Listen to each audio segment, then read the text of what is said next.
이 진단이라는 건 치료라는 결과를 향해서 달려가는 첫 번째 시작점이다라고 보시면 돼요. 진단이 잘못됐으니까 출발을 할 목표 지점이 정해져 있지 않는 거죠. 그리고 우리는 결과를 보고 진단을 유추하기도 하거든요. 즉 여기서 말하는 진단은 단순하게 딱 봤을 때 무슨 병인 것 같아요 라고 이야기하는 것이 아니라 치료라는 일관된 목표를 향해서 달려가는 진단이라고 보시면 돼요. 즉 병인에 따라서 내려지는 진단이다라고 보시면 돼요.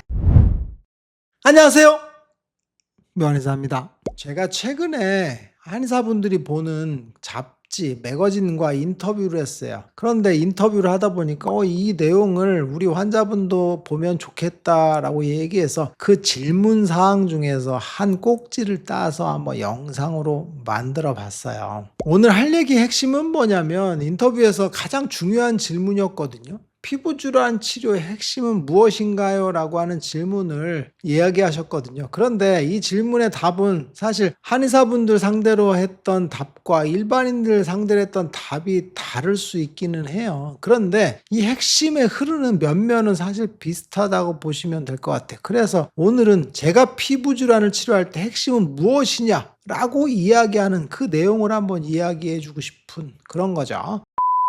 그래서 피부질환을 치료해서의 핵심은 뭐냐라는 대답은 사실 진단입니다. 진단. 그러면 이 질환이 어떤 질환인지 아는 게 중요하다는 게 진단이죠. 그런데 진단은 사실 우리 쉽게 받잖아요. 진단이 뭐가 어렵습니까? 라고 생각하기 쉽거든요. 왜 그러냐면 피부과를 가요. 그러면 진단을 쉽게 해주죠. 그리고 처방을 해주잖아요. 왜? 진단이 되니까 처방을 받는 거죠. 그런데 우리는 이 진단이 정확하게 받았다라고 생각을 하는 거죠. 그런데 이게 반은 맞고 반은 틀릴 수 있다라는 겁니다. 무슨 이야기냐면 우리가 진단을 했을 때 이 진단은 치료적인 의미에서의 진단이어야 맞는 겁니다. 이렇게 진단했을 때 이 병이 나으니까 나는 이렇게 진단하는 거다라는 게 바로 진단의 핵심이죠. 그런데 이 진단이 되게 두리뭉실하고 무슨 질환에 대한 정확하게 선을 긋지 않고 있고, 그리고 이 관리법에 대한 것도 정해지지 않는 두리뭉실한 진단이라면 상황이 달라지겠죠.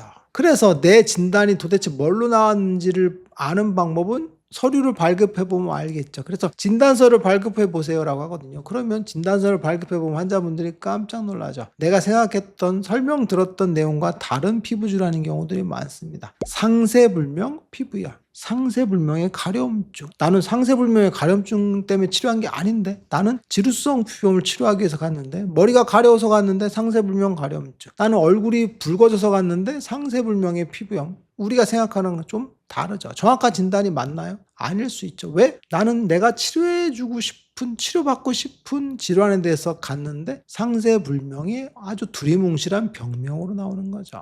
우리가 원하는 병명은 정말 구체적으로 치료에 도움이 되는 지루성 피부염, 아토피, 건선, 화폐성 습진, 접촉성 피부염, 이런 것들이지 상세불명의 습진, 이런 것들이 아니라는 얘기죠. 아니면 습진입니다라는 당연한 이야기를 듣고 싶은 것도 아니죠. 그렇다면 진단이 왜 중요한지 이해하셨을 거예요. 이 진단이라는 건 치료라는 결과를 향해서 달려가는 첫 번째 시작점이다라고 보시면 돼요. 진단이 잘못됐으니까 출발을 할 목표 지점이 정해져 있지 않는 거죠. 그리고 우리는 결과를 보고 진단을 유추하기도 하거든요. 즉 여기서 말하는 진단은 단순하게 딱 봤을 때 무슨 병인 것 같아요 라고 이야기하는 것이 아니라 치료라는 일관된 목표를 향해서 달려가는 진단이라고 보시면 돼요. 즉 병인에 따라서 내려지는 진단이다라고 보시면 돼요. 그래서 저희가 이걸 병인에 따른 진단이라고 하거든요. 이게 바로 핵심입니다. 병의 원인을 알고 그 원인을 추적해가는 게 치료거든요. 병인을 알고 그에 따른 병기를 파악하고 그 병기를 나열했을 때 증상이 나오는 거죠.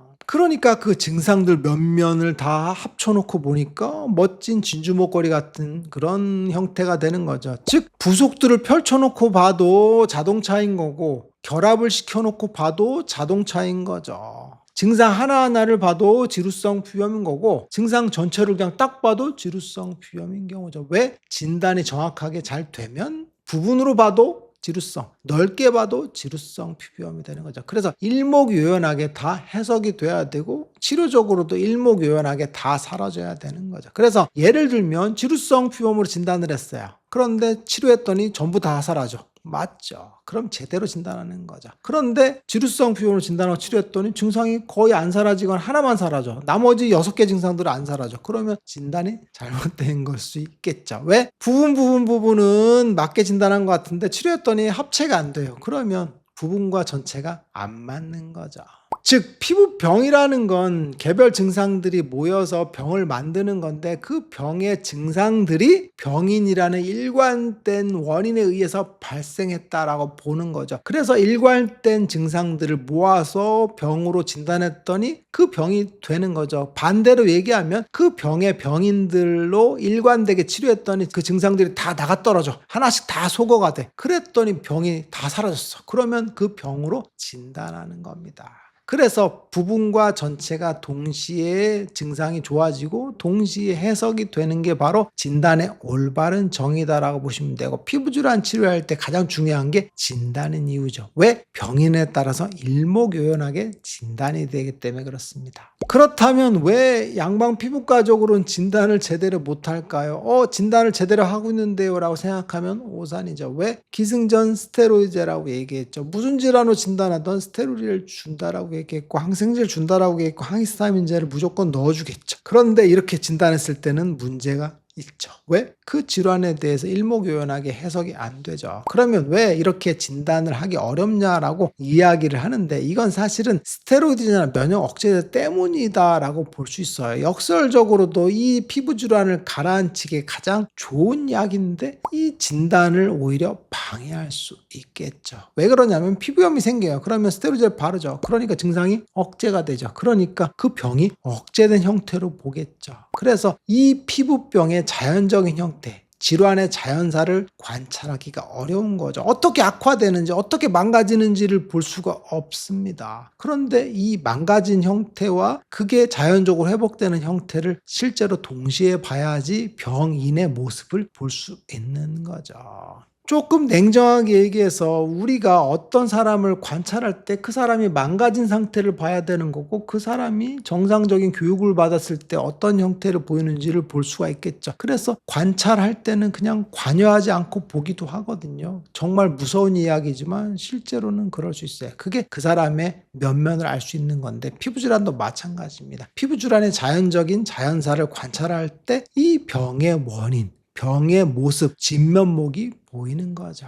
그런데 스테로이드제를 주거나 면역제를 주거나 항생제를 쉽게 주니까 이게 진면목을 볼 수 없는 거죠. 그래서 얼굴 피부염으로 병원을 갔어요. 그랬더니 어떤 의사는 지루성으로 진단하고 어떤 의사는 주사로 진단하고 어떤 의사는 여드름으로 진단하는 겁니다. 말도 안 되는 상황이 벌어지는 거죠. 정말 다른 양상으로 보이는 겁니다. 왜? 그때마다 쓰는 약들이 달라지기 때문에 다르게 보이는 거죠. 그래서 주사 피부염인데 지루성으로 진단해서 스테로이드 쓰는 경우들도 많고, 아니면 항히스타민제만 주는 경우들도 많고, 병은 똑같은데 실제로는 그때마다 모양만 달라 보이는 건데 처치는 달라지고 진단도 달라지는 거죠. 그런데 요즘 재미난 현상이 있어요. 무슨 이야기냐면, 환자분들이 저한테 이제 피부과에서 치료하다가 오시는 경우가 많죠. 그러면 은연중에 환자분들이 자기 치료 경험을 얘기할 때 피부과 선생님 중에서 병인에 대해서 집착하는 분들이 계시다라고 이야기하거든요. 무슨 얘기냐면, 정말 피부과 선생님인데 한의사보다 더 한의사 같은 이야기를 하는 분들도 계세요. 왜 그러냐면 피부 질환이 하도 잘 안 나으니까 이게 뭔가 다른 이유가 있겠지라고 생각하는 분들이 계시는 것 같아요. 그래서 갑자기 피부과 선생님인데도 몸에 열이 문제입니다. 그 열이 쌓여서 그렇다라고 얘기하는 경우들도 있어요. 그래서 몸에 불균형이 일어나서 피부병이 잘 안 낫는 거다라고 이야기하는 경우들이 많죠. 아니면 기능의학을 공부하시는 분들은 이제 몸속의 장애 문제들에 의해서 발생하는 병이 많다라고 얘기하는 게 이제 기능의학에서 얘기하는 거죠. 그래서 장누수증후군 같은 걸 얘기하잖아요. 그래서 소화기 쪽이나 장애 문제 때문에 피부염이 발생을 했다라고 이야기하는 피부과 선생님도 계시는 경우들도 많이 계십니다.